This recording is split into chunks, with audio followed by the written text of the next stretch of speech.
আজ হয়তো শত বর্ষ পরে এই তুমি পরিশ্রমের কবিতা গানে কৌতূহল পরে আজ হয়তো শত বর্ষ পরে আজকের বিহঙ্গের কোনো গান অনুরাগে সিক্ত করি পারলকি পাঠাতে তোমাদের করে আজ হয়তো শত বর্ষ পরে 1400 সাল রবীন্দ্রনাথ ঠাকুর। আরো একটি বলি, দুটি কথা। তোমাদের পানে চাহিয়া বন্ধু আর আমি জাগিব না, কোলাহল করি সারাদিন মান কারু ধ্যান ভাঙিব না, নিশ্চল নিশ্চুপ আপনার মনে একাকী করিব গন্ধ বিদুর ধূপ। জাতীয় কবি বিদ্রোহী কবি কাজী নজরুল ইসলাম। বাসি আর যদি না বাজে। আজকে গ্রন্থ আলোচনা অনুষ্ঠানের যেটি নিয়ে আলোচনা, আমার সম্মুখে যারা আছেন আমি সবার নাম বলতে গেলে অনেক সময় লাগবে, আমি শুধু বলতে চাই এমন একটি মানুষ, সম্ভ্রম যোদ্ধা, সেবা সদন ও একজন ডাক্তার হারিদা, গ্রন্থক শিক্ষক, আজ অনুষ্ঠানের মাননীয় সভাপতি যিনি আমাদের মাঝে আছেন professor doctor ABM Abdullah sir, এবং আমি আরো বলি আমার প্রিয় স্যার, আমার সুনামধন্য যিনি প্রধান অতিথি হিসেবে আছেন আজকে ডাক্তার কাজী খালিদুজ্জামান আহমেদ স্যার, আরো আমাদের অনেক গ্রন্থ আলোচক যারা আপা এবং আমার প্রিয় মানুষগুলো যারা এই প্রজন্মকে দেওয়ার জন্য দিয়ে গেছেন অনেক সামাজিক, অর্থনৈতিক, রাজনৈতিক এবং সেবার মাধ্যম দিয়ে যারা উপস্থিত আছেন। আর যাকে নিয়ে আজকে আলোচনা, আমার সেই প্রিয় মানুষ যার সাথে অনেক মিল আমার আজকে, মুক্তিযোদ্ধা জাদুঘর, এবং যার জন্ম রংপুরে, আমার নানার বাড়ি রংপুরে, কোথায় যে মিল হয়ে গেছে। আমার বাবা একজন শহীদ মুক্তিযোদ্ধা, উনি শহীদ হয়ে গেছেন সেই রংপুরে, কেন যেন হঠাৎ মিল হয়ে গেছে। আজকের এই অনুষ্ঠানে এসে সত্যি আমি আপ্লুত এবং আমি গর্বিত মনে করি যে আজকের এই মুক্তিযুদ্ধ জাদুঘরে আজকে তারই লেখা একটি শীর্ষ গ্রন্থ আমি মনে করি, এটি সামাজিক গবেষণা গ্রন্থ, এটি একটি বায়োমেট্রিক রিসার্চ একটি বুক আমি মনে করি। আমি সমালোচনার মধ্য দিয়ে দুটি কথা শেষ করতে চাই।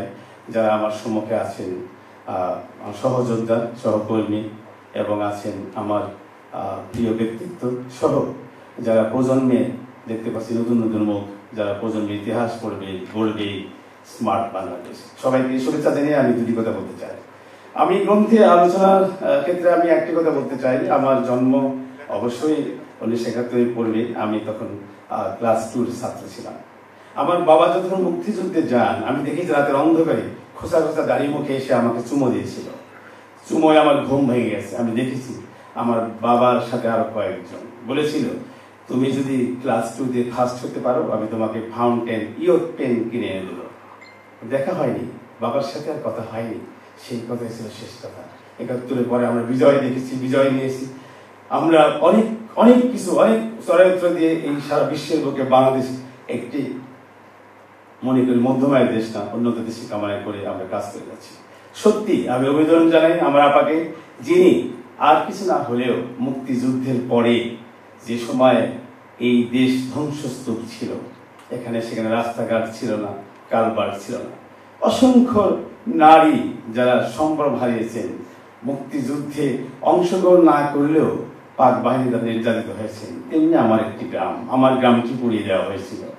আমার গ্রাম যখন পুড়িয়ে দেওয়া হয়, আমাদের ঘরে একটি পাগল মেয়ে ছিল, তার নাম ছিল পরি। সেই পরিও যখন আমার মাকে রেখে গিয়েছিল, গ্রাম পুড়িয়ে দেয়, আমার ওই পরি বাসা থেকে যায়নি, হানাদার বাহিনী তাকেও ছাড়েনি, তার সন্তান প্রসব হয়েছে। আপনারা শুনে আশ্চর্য হবেন, আমার মা একজন প্রাইমারি মিনিস্টার ছিলেন, ওনার বয়স এখন 87। আমার সেই মায়ের দেখাশোনা, সেই তারই সন্তান যাকে বঙ্গবন্ধুর সন্তান হিসেবে পরিগণিত হয়েছে, জন্মের পরে তার চোখ কানা করে দেওয়া হয়েছিল। সেই ছেলেটি এখনো আছে আমার বাড়ির সবকিছু দেখাশোনা গ্রামের বাড়িতে, কিন্তু সেই পরিমণি বেঁচে নেই, পরবর্তীতে সে মারা গেছে। বীরাঙ্গনা খেতাবি হয়তো সে পায়নি, কিন্তু এরকম তো অসংখ্য আছে সারা বাংলাদেশে। আমি বেশি ধন্য দাম আবার আমি আগে যে বক্তা বলে গেছেন তার সাথে তাল মিলিয়ে আবার যদি যে সেবা সদনে কাজ করেছেন যে কয়েকটি মাস, যে সময়গুলো, প্রত্যেকের গল্প আগে আপনি শুনেছেন নিজ কানে। প্রতিটি সেই সম্ভ্রম হারা সেই ব্যক্তিদের যদি গল্প এক একটি সুন্দর আপনি কথা দিয়ে লিখতেন, তাহলে হয়তো সেটা কাব্য হতো, না হলে সেটি হতো অনেক রোমাঞ্চকর অনেক ঘটনা।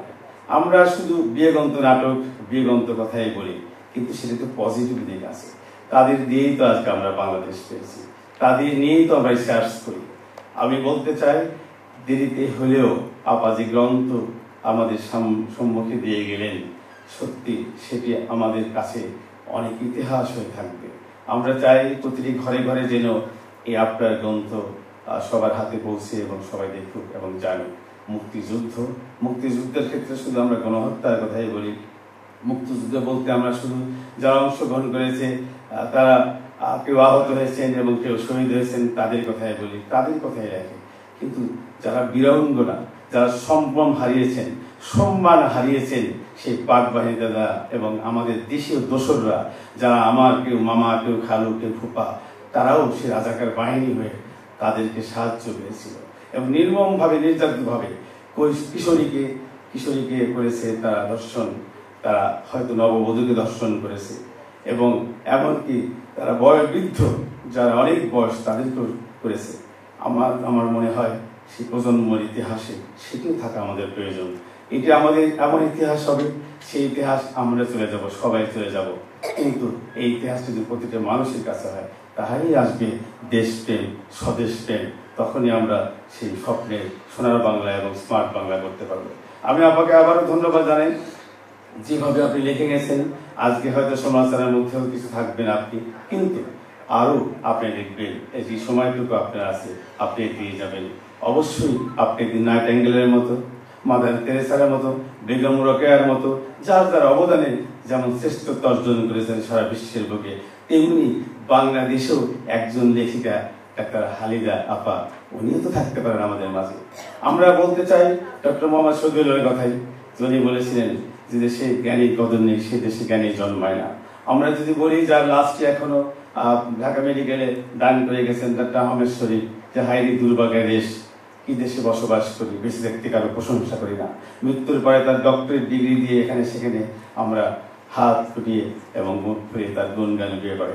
এমনটি তো হতে পারে যে সময়টা আপনার প্রয়োজন ছিল সেটা প্রকাশের, সেটি হতে পারেনি, কিন্তু যে সময়টা আপনার প্রকাশ করেছেন এবং যে দিয়ে যাচ্ছেন আমাদের প্রজন্মের কাছে, আমাদের কাছে, আমরা যদি এখনো যতটুকু সময় আছে, আমরা যদি আপনাকে নিয়ে সামনে এগিয়ে যাই, আমার মনে হয় আমরা তো খুঁজে পেতে পারি আপনার মধ্যে শ্রেষ্ঠত্ব, যেটি সারা বিশ্বের বুকে বাংলাদেশের সেই গণহত্যার, মুক্তিযুদ্ধের এবং 1971 সালের যে দলিলগুলো আছে, সেই দলিলের জায়গাও আপনার গ্রন্থটি স্থান পাবে এবং আপনার লেখাগুলো স্থান পাবে।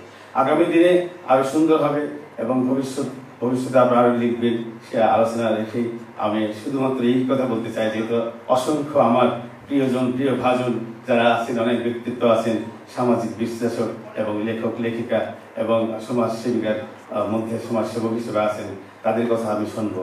আমি নজরুলের ভাষায় বলতে চাই, আমি তো এখানে দেখতে আসিনি, আমি শুনতে এসেছি। আমি তো বক্তব্য দিতে আসিনি, আমি বক্তব্য শিখতে এসেছি। আমি সেইভাবেই আবার কবির কণ্ঠে বলতে চাই, মরিতে চাই না আমি সুন্দর ভবনে, আমি ডাক্তার হালিদা আপার লেখার মধ্যে দিয়ে আগামী দিনে বেঁচে থাকতে চাই। ধন্যবাদ সবাইকে। জয় বাংলা, জয় বঙ্গবন্ধু, জয় হোক এই গ্রন্থ।